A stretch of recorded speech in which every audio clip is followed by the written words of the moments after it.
Behind me here is Mayon, one of the most active volcanoes in the entire world.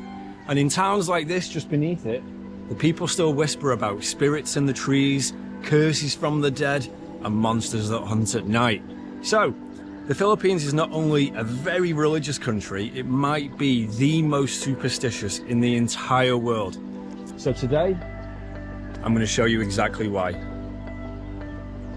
So this is Daraga in the province of Albay, just a quick 14-hour bus journey from Manila, and it's the perfect place to understand how myth blends naturally with daily life here.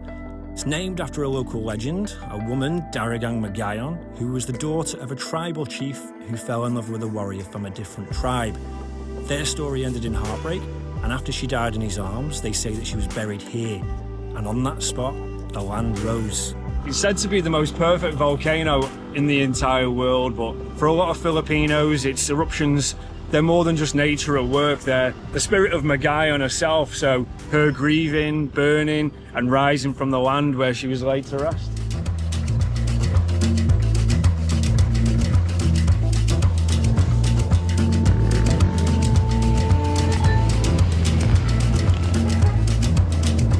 So you're probably thinking, Wayne, superstitions aren't weird, they're in every single country in the world. Why is the Philippines special?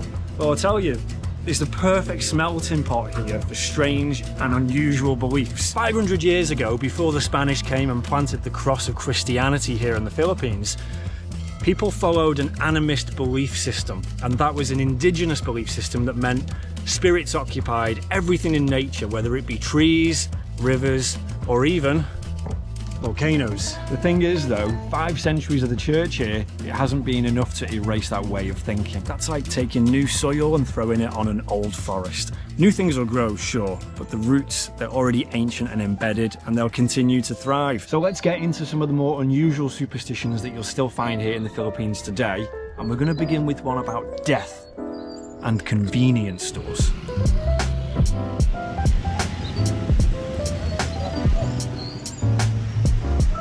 Now, would you believe me if I told you that this right here might well be one of the most haunted places in all of town? People go in, they might buy chips, they might buy candy, but it's not what they're leaving with, it's what they arrive with. You see, there's a thing here called Pagpag, and it all relates to death, wakes, and funerals. And the idea is, if you go home straight after the wake, you could potentially take the spirit home with you, and you don't want to do that because you might bring bad luck into the house. So what people will do is they'll try to break the cycle and they'll stop off somewhere before going home. Don't ask me why, but more often than not, a 7-Eleven or another convenience store. So they'll come in, wait around for a couple of minutes and shake off the spirit so they don't take the bad luck home.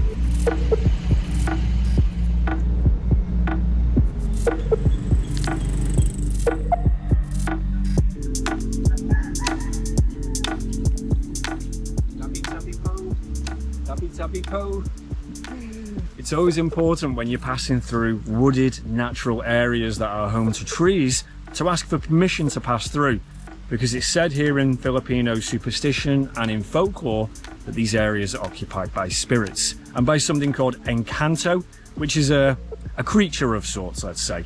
So when passing through, you have to ask for permission and you say Tabi Tabi po, which means literally, excuse me, may I pass? Now, if you don't, it's said that perhaps you'll be cursed. Maybe you'll get bad luck. Maybe the spirit will follow you home and there could be illness in the family. So always ask for permission. And moreover, never point at the spirit's house. If you point, make sure you bite your finger. It's a way of saying sorry. We're actually just filming in an area close to our house.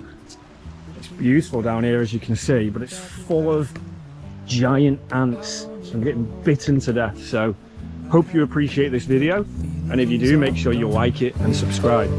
Hold on, put me together, take me back where I belong. I want it all.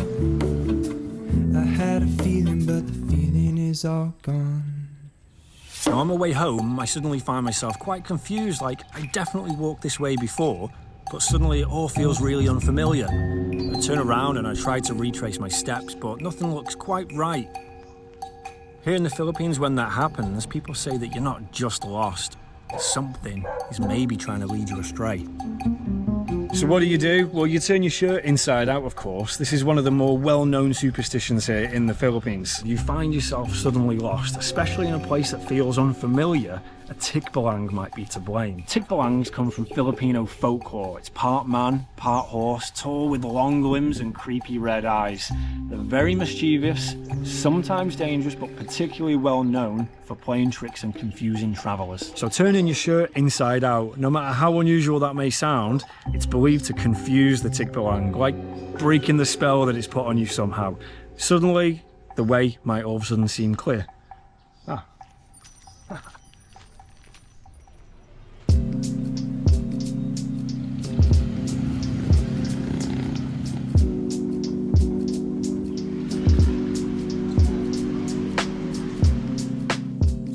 Now, in a country where people have struggled for generations and hardship has really been a part of everyday life, it kind of makes sense here that there's a strong focus on avoiding bad luck and holding on to the hope for something better.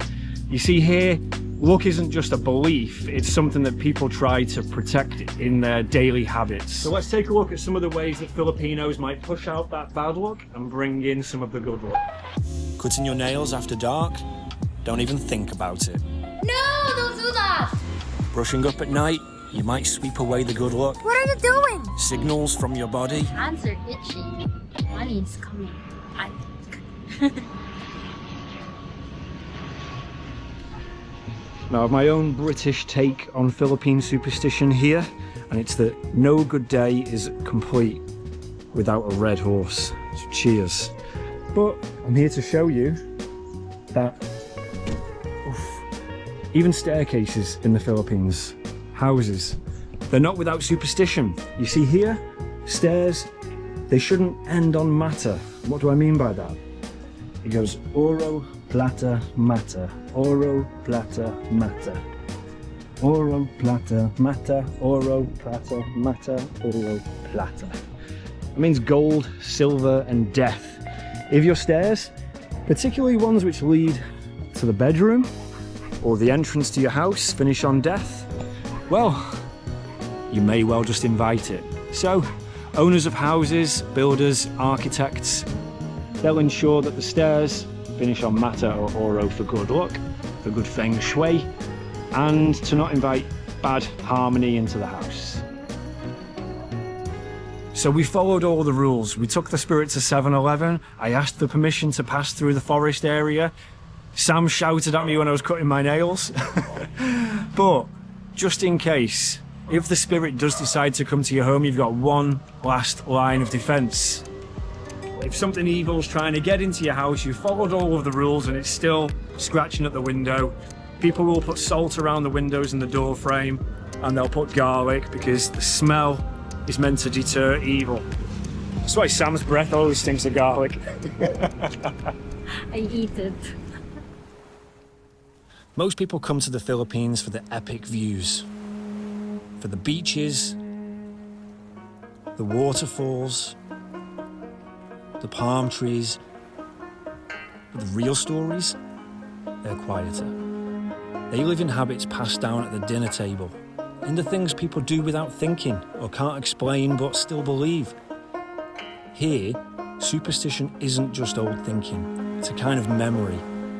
A way of making sense of things that just don't make sense. You don't have to believe it, but you should listen. Because if you really want to understand a place, you start by noticing what people fear, what they hope for, and why they still whisper to trees.